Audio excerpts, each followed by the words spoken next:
Hello and welcome to Istorina, the YouTube channel. This is kind of my introduction to the YouTube world. Um, this is essentially it. This is Istorina. That is indeed how it's pronounced. If I sound nervous at all, that is because this is the first time me actually recording my voice as opposed to just paying a bunch of voice actors to do it for me.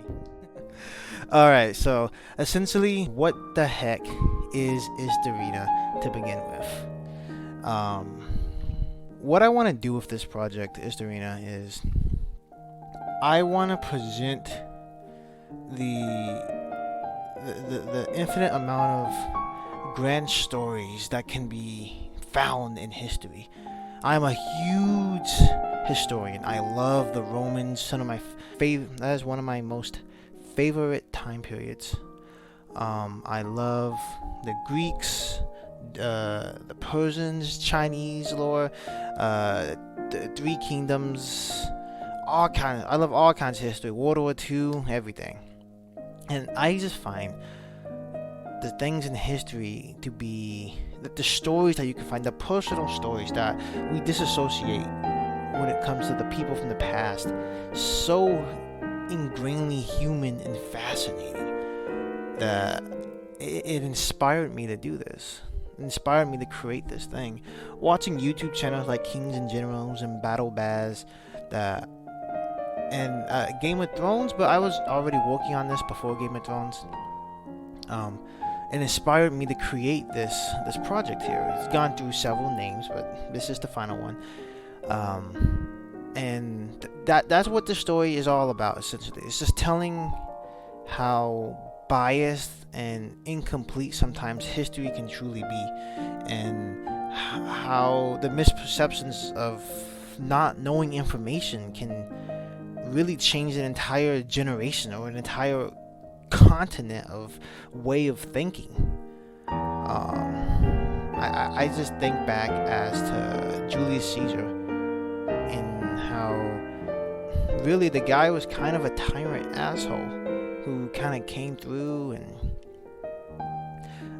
he was cutting off people's hands. And yes, that was how it was. That is how they did it back in the day, but it was still brutal nonetheless. And I'm pretty sure the people who had their hands cut off, they didn't appreciate it. And the people in Rome, even though he overthrew the Republic, they loved them for it. They loved them for all of that stuff. And I find that when you actually look at history, it's just so interesting about the people that Julius Caesar knew, to his family and all that stuff. So that's what I want to present here with this project. Is I want to have all these different families and these people and all these like wonderful stories, just like actual stories, just embedded into history. And with that, though, I want to keep it extremely realistic. With that, I want to have it.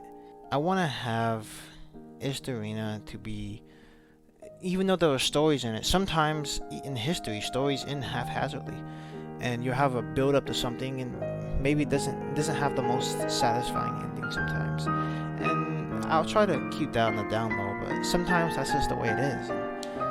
Sometimes there are no main protagonists or a hero. Sometimes everybody's horrible in the situation, and it's just like, well, I don't want any of these guys to win, but that's just the way the dice fell, and all the nice people died out because they were too nice. Or maybe the nice people won because they knew how to stand up for themselves during that one specific moment. Somebody got lucky, a hurricane happened which hurt somebody's military or crops, which then later affected their army. Maybe a horrible crop yield from 10 years ago was still affecting the region, and they got invaded by much weaker barbarians from the north. Anything like that. It's beautiful how it all connects together. And that's, even though it's such a lot of work, that's what I'm doing here.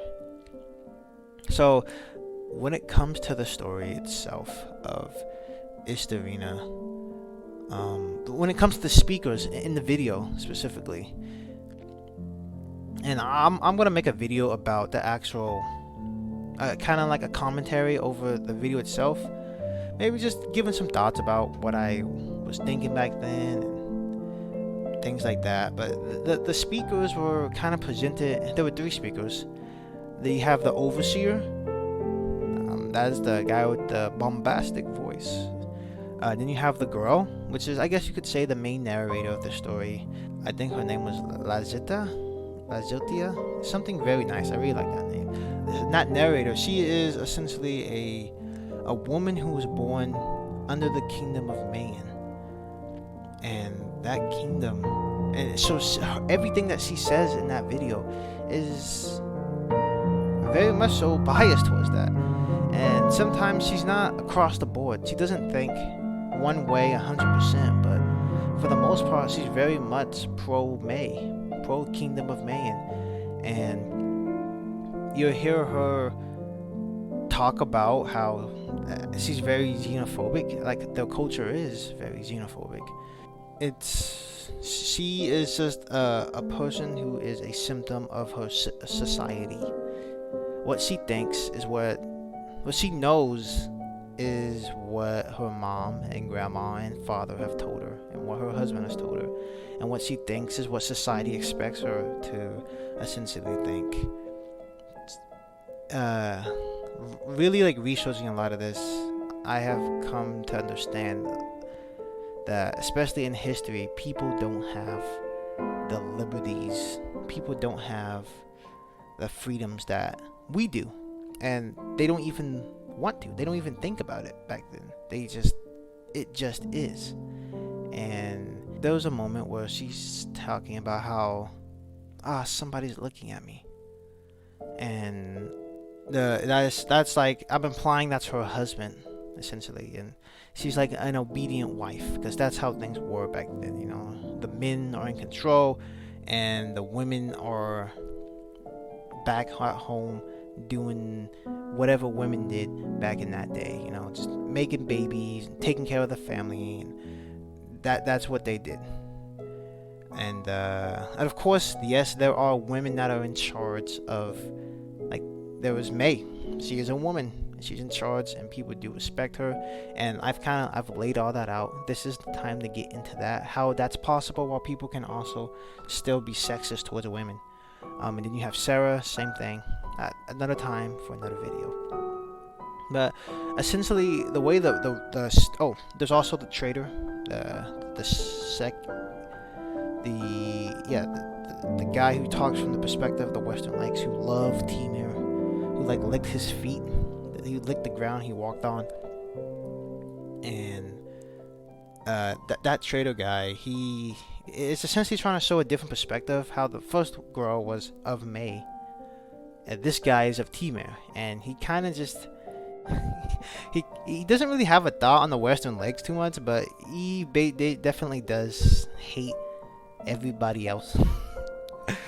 And he definitely hates May, and I tried to really present that to the fullest extent, his hatred of May, because May is against Timur and he's for Timur.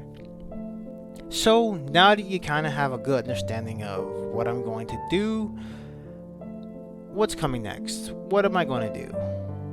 I am currently working on a new video. It's from the perspective of the Western Lakes, and it's kind of, I have a very detailed timeline of their history, the people, but I went even further into detail than I did with the original video. The original video has a lot of detail, but this one, I'm trying to be a lot more personal and connect with stories, even more so than the original. You know, amping it up, you know, trying to go to the next level with every video released. I want to work towards this to be something that can actually support me, and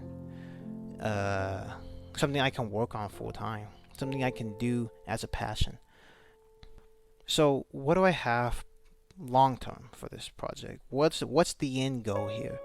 And essentially, I want to tell the story of a civilization coming up from the cradle of quotations mankind, or ethnos, the cradle of ethnos society, all the way up to the Bronze Age, the Iron, the modern, to the future. And once they get into space, No, they actually start like developing the space and stuff, going out there. That's the end point. That's where the story ends. But this is a planet, and if you think of our history between just looking at North America and how much history is in North America, and we've only started being in North America from like the 1400s or something like that, and that's not very long. And obviously Native Americans were here first, but we don't have a lot of recorded history for that. So for recorded history for 1400s and going up, maybe 1500s, my number might be off, it's somewhere around there, okay, in the ballpark. It's insane just how much history we have. For the American Civil War, then you have the Latin, that's more South America, but you have France coming over and toppling Mexico, and then America getting pissed, and the American and the Mexican Civil War, and Canada has its stuff, and it's awesome. I've already talked about that, but there's so much content and so many stories to be written. I want to also do literature about this world.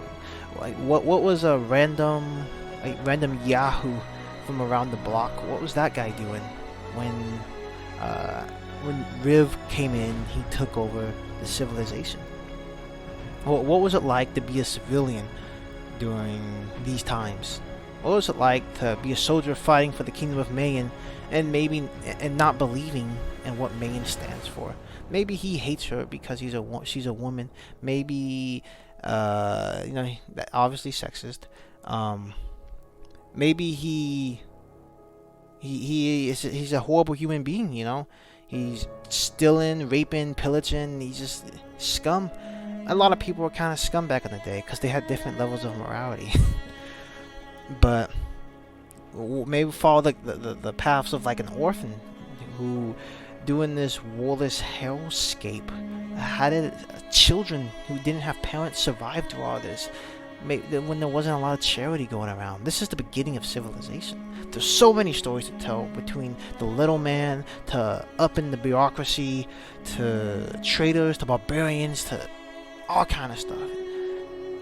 That's what I want to tell, and I hope you will come along with me for this story. I've ranted long enough, and I look forward to coming along on this journey with me.